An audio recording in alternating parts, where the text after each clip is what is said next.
तनीषा और साक्षी दो जुड़वा बहनें थीं। उनके पास एक जादुई बर्तन था जो उनकी खूब सेवा करता था। उनका गांव कुछ साल पहले भुखमरी की चपेट में था, लेकिन अब सभी गांव वाले सेहतमंद और खुश थे और ये सब हुआ उस जादुई बर्तन की वजह से। दोनों बहनें उस बर्तन में सभी गांव वालों को दलिया बनाकर दिया करती थी। वाह, जरा देखो तो, ये बर्तन कभी खाली ही नहीं होता। ये अभी भी भरा हुआ है और हमने इसमें कुछ भी नहीं डाला है। आओ आओ, आपको कितना दलिया चाहिए? अच्छा, 2 कटोरी, अभी लो। सच में बेटी, इस दलिया का स्वाद बहुत ही लाजवाब है। वो दोनों बहनें गांव वालों के लिए मसीहा बन गई थी, लेकिन धीरे धीरे दोनों बहनों के मन में लालच आ गया और वो लोगों को दलिया बांटने के बदले अब पैसे लेने लगी। धीरे धीरे उनका लालच बढ़ता चला गया। वैसे तनीषा, हमने आज दलिया बेचकर काफी ढेर सारे पैसे कमा लिए। देखो, अब हम बहुत जल्द अमीर हो जाएंगे। साक्षी, देखना, हम दोनों कुछ दिनों में अपना खुद का बड़ा घर खरीद लेंगे। तभी वहाँ एक गांव वाला आया और उनसे बोला, तनीषा बेटी, मुझे 1 कटोरी दलिया दे दो, बड़ी भूख लगी है। हाँ हाँ, क्यों नहीं, पैसे लाई हो? हाँ, मेरे पास 10 रुपए है। सिर्फ 10 रुपए में तो सिर्फ 2 चम्मच दलिया ही मिलेगा, कटोरी भरकर नहीं। अगर कटोरी भरकर दलिया चाहिए तो जाओ, जाकर 50 रुपए लेकर आओ। क्या 50 रुपए? पर बेटी, तुम तो जानती हो मैं कितना गरीब हूँ। अरे तो फिर हम क्या करें? हमने यहाँ कोई समाज सेवा नहीं खोल रखा है। एक तो कड़ी धूप में खड़े होकर हम लोगों को दलिया बांट रहे हैं और हमें उसका कोई फायदा भी ना हो। अच्छा बेटी, तुम एक काम करो, 2 चम्मच दलिया ही दे दो, ये लो 10 रुपए। बेचारा गांव वाले ने 2 चम्मच दलिया खाकर अपना भूख मिटाया। ऐसे ही सिलसिला चलता रहा। अब दोनों बहनें मतलबी और स्वार्थी हो चुकी थी। एक दिन दोनों बहनें हमेशा की तरह जादुई बर्तन में बना दलिया बेच रही थी कि तभी जादुई बर्तन ने अपना जादू दिखाना बंद कर दिया। अरे ये क्या, बर्तन में से दलिया अपने आप गायब कैसे हो गया? हे जादुई बर्तन, दलिया प्रकट कर। लेकिन जादुई बर्तन ने अपना जादू नहीं दिखाया। मुझे लगता है जादुई बर्तन में तकनीकी खराबी आ गई है। तुम पागल हो गई हो, ये जादुई है, इसमें भला खराबी कहाँ से आएगी? अब क्या करे? करना क्या है, अब वापस घर चलते हैं। इतने महीनों बाद पहली बार जादुई बर्तन ने अपना जादू दिखाना बंद कर दिया था। मुझे लगता है हमें उसी जादूगरनी के पास चलना चाहिए जिन्होंने हमें यह जादुई बर्तन दिया था। दोनों बहनें जंगल की ओर चल पड़ी, जहाँ वो बूढ़ी जादूगरनी रहती थी। वो दोनों घने जंगल के भीतर पहुँच गई। तभी उन्हें बूढ़ी जादूगरनी का महल दिखाई दिया। दोनों बहनें बूढ़ी जादूगरनी को पुकारने लगी। तभी उनके सामने बूढ़ी जादूगरनी प्रकट हो गई। तुम दोनों यहाँ क्या कर रही हो? क्या हुआ? क्या तुम किसी परेशानी में हो? हाँ जादूगरनी जी, दरअसल आपका दिया हुआ जादुई बर्तन अब काम नहीं कर रहा। ओह, समस्या तो बहुत गंभीर है। मैंने तुम्हें कहा था ना कि जादुई बर्तन का इस्तेमाल लोगों की भलाई के लिए करना, लेकिन तुम तो दलिया के बदले गरीब लोगों से पैसे ले रही हो, इसलिए जादुई बर्तन ने दलिया बनाना बंद कर दिया। माफ करना जादूगरनी जी, हमसे गलती हो गई, आगे से हम ऐसा नहीं करेंगे। प्लीज जादुई बर्तन को पहले जैसा बना दीजिए ना। अगर तुम चाहती हो जादुई बर्तन का जादू वापस आ जाए तो इसके लिए तुम्हें सोने का बीज लेकर आना होगा। वो कहाँ मिलेगा? वो सोने का बीज पाना इतना आसान नहीं। उसके लिए तुम्हें कठिन रास्तों से गुजरना होगा। तो तुम दोनों का समय शुरू होता है अब। सामने जो रास्ता दिखाई दे रहा है उस रास्ते पर सीधी चलती जाओ, तुम अपनी मंजिल पर पहुंच जाओगी। इतना कहकर बूढ़ी जादूगरनी गायब हो गई। उसके बाद दोनों बहनें जादूगरनी के बताए गए रास्ते की ओर चल पड़ी। चलते चलते वो दोनों एक अनजान जगह पहुंच गई, जहां चारों तरफ सन्नाटा था। ये देख दोनों घबरा गई। तभी उन्हें बोलने वाली एक चिड़िया दिखाई दी। तुम दोनों यहाँ जंगल में क्या कर रही हो? हम यहाँ सोने के बीज की तलाश में आई हैं। क्या तुम्हें पता है वो कहाँ मिलेगा? हाँ, मुझे मालूम है, लेकिन बिना पहेली सुलझाए तुम दोनों वहाँ नहीं जा सकती। क्या पहेली? तो जल्दी पूछो पहेली। ऐसा कोई शब्द बताओ जिससे फूल, मिठाई और फल बन जाए। अरे वो है गुलाब जामुन। बिल्कुल सही जवाब। अच्छा, अब तुम्हें हमें वहाँ जल्दी पहुँचाने का रास्ता बताओ।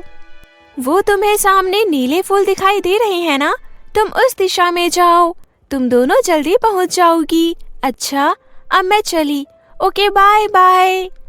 दोनों बहनें चिड़िया के बताए गए रास्ते की ओर जाने लगी। दूर दूर तक कोई नहीं दिखाई दे रहा था। तभी उनके कानों पर एक आवाज पड़ी। रुक जाओ, अब तुम दोनों हमारे इलाके में हो और यहाँ से कोई नहीं गुजरता, वो भी बिना नाचे। उन दोनों बहनों ने यहाँ वहाँ देखा तो छोटी छोटी परियों का झुंड दिखाई दिया। क्या नाचना?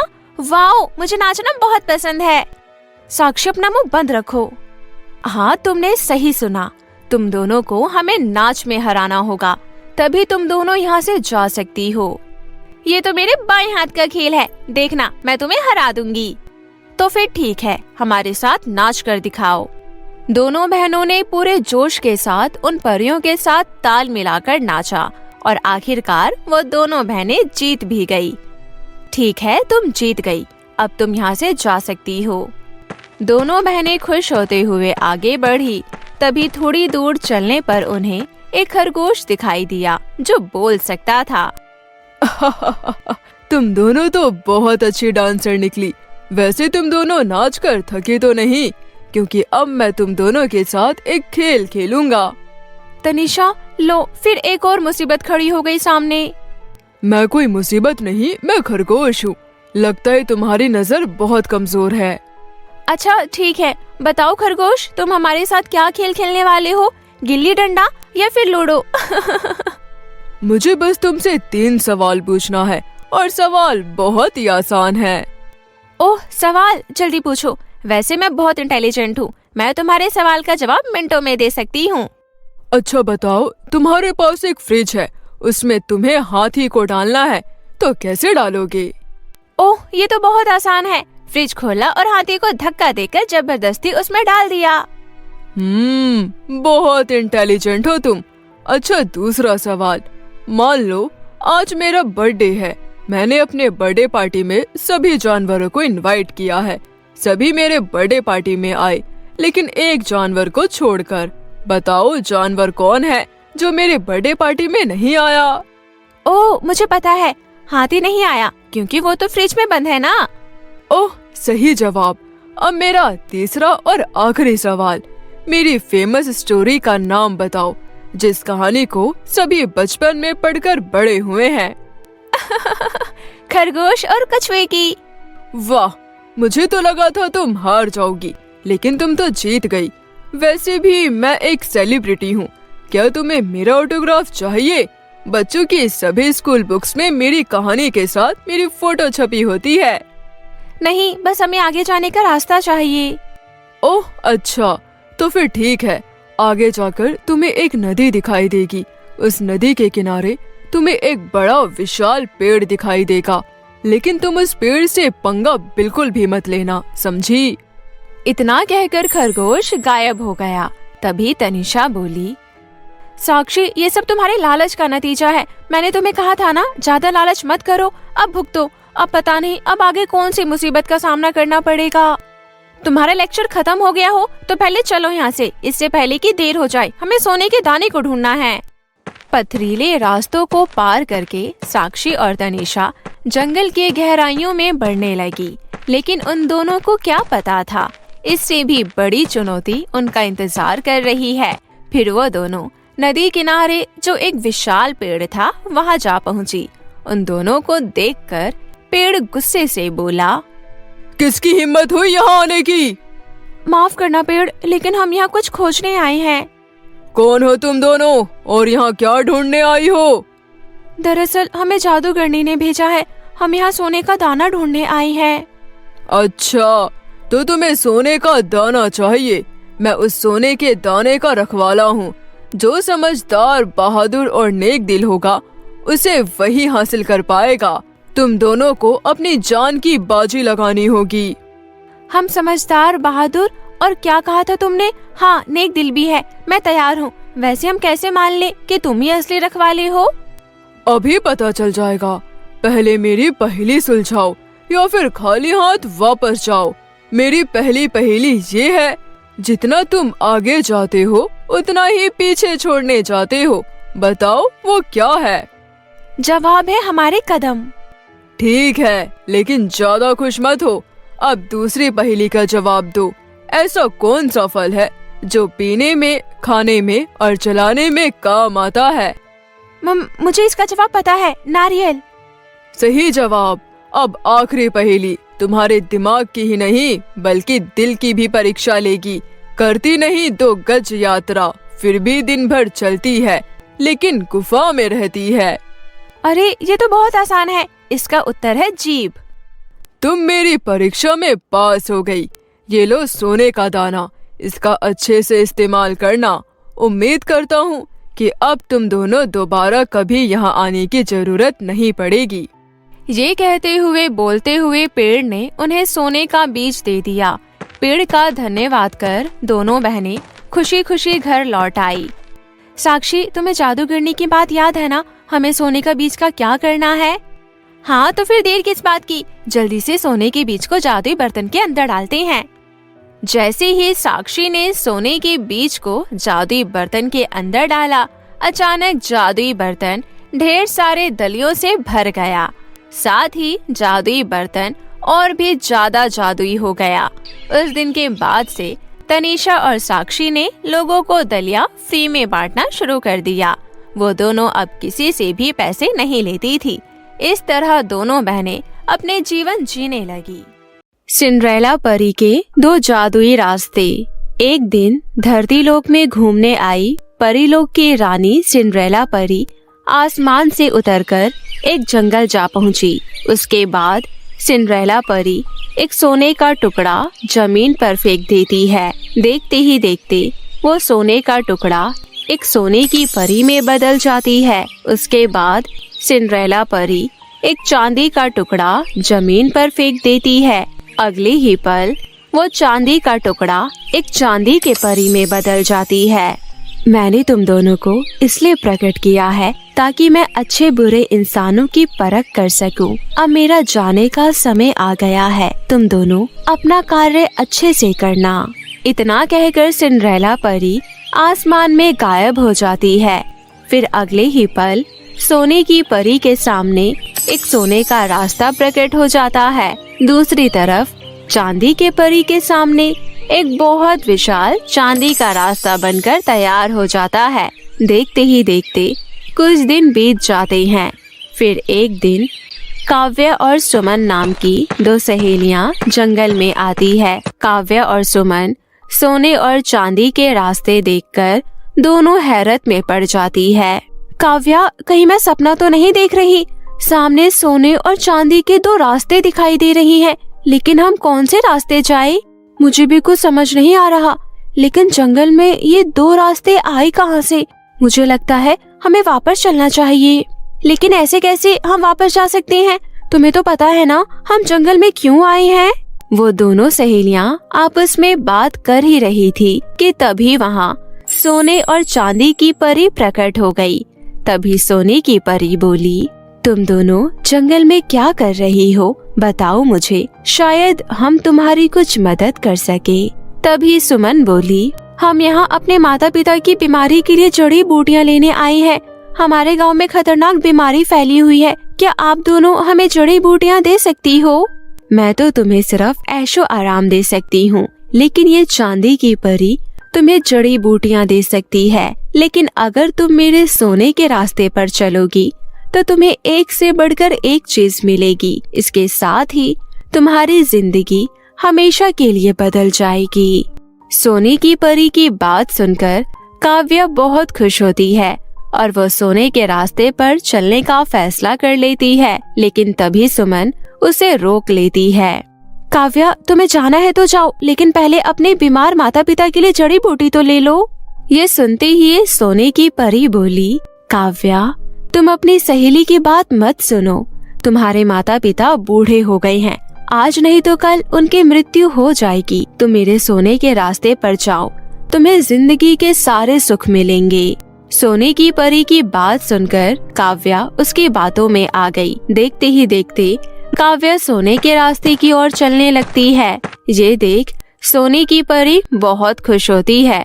तभी सोने की परी सुमन से कहती है, सुनो सुमन, तुम भी अपनी सहेली के साथ साथ मेरे सोने के रास्ते पर चली जाओ, वरना बाद में बहुत पछताओगी। नहीं नहीं, मुझे धन दौलत से ज्यादा अपने माता पिता प्यारे हैं। मैं उनके इलाज के लिए जड़ी बूटी लेकर जाऊंगी। सुनो चांदी की परी, क्या तुम्हारे रास्ते पर चलने से मुझे जड़ी बूटी मिलेगी? हाँ हाँ, क्यों नहीं, तुम मेरे चांदी के रास्ते पर चलो। थोड़ी दूर चलने पर तुम्हें जड़ी बूटी का पेड़ मिलेगा।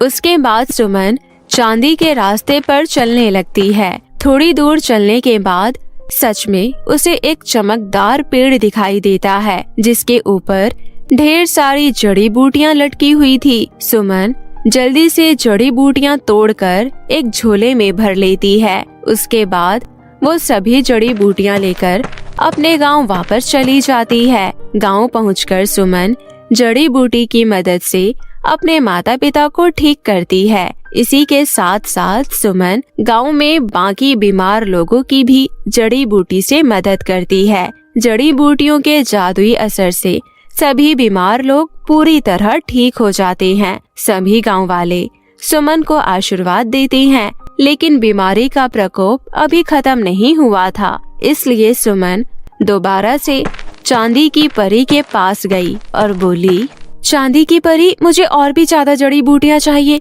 ताकि मेरे गांव वाले जानलेवा बीमारी से बचे रहे।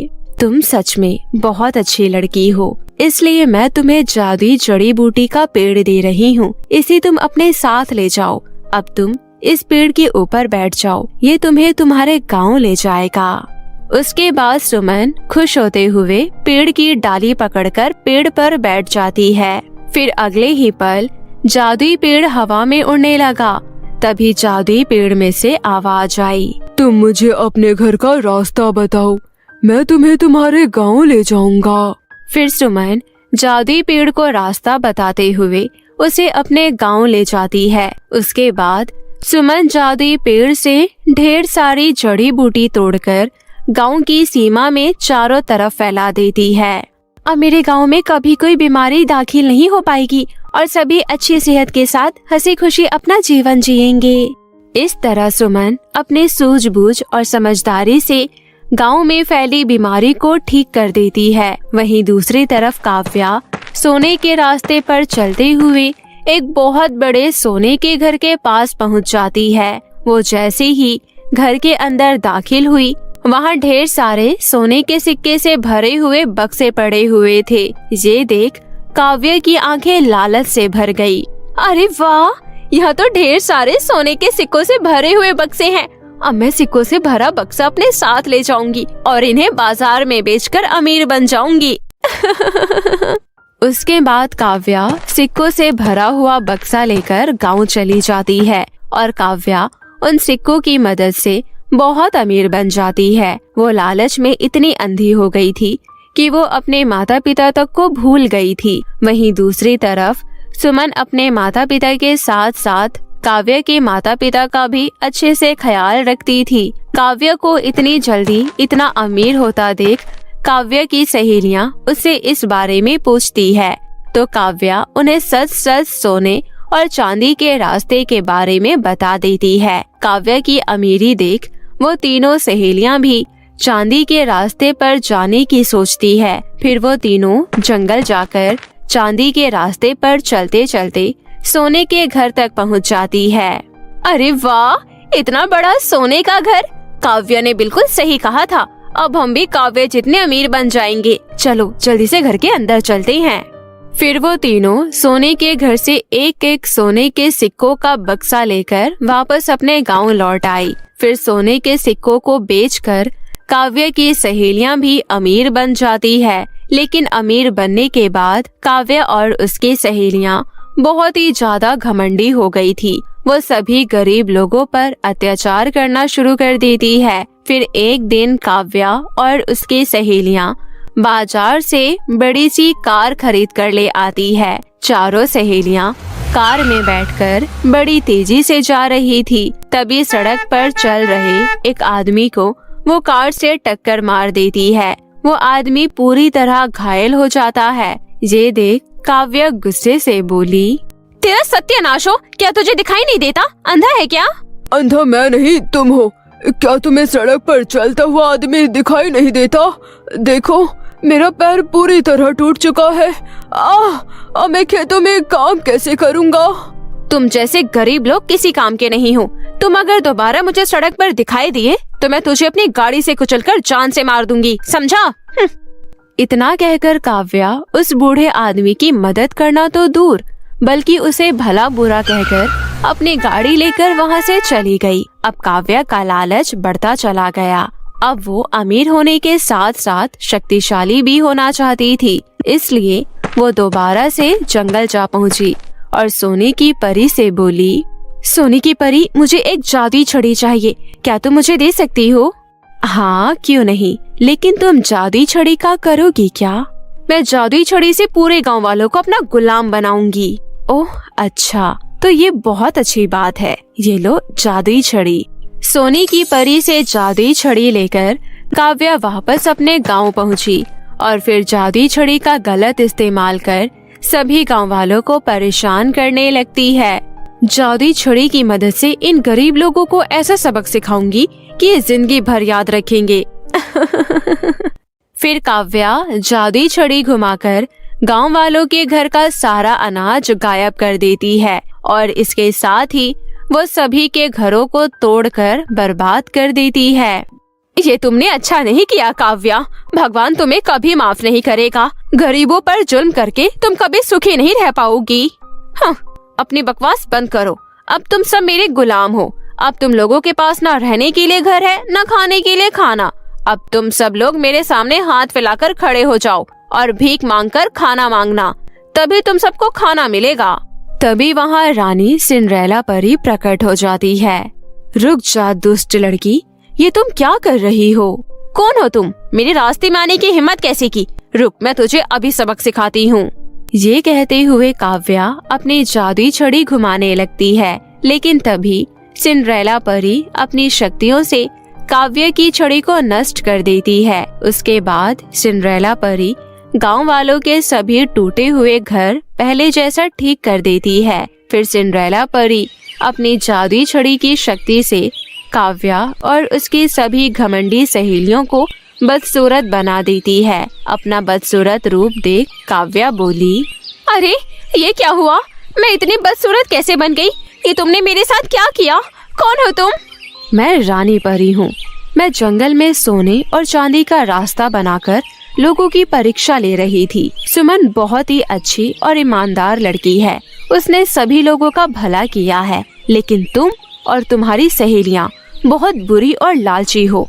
अब तुम जिंदगी भर इसी तरह बदसूरत बनकर रहोगी।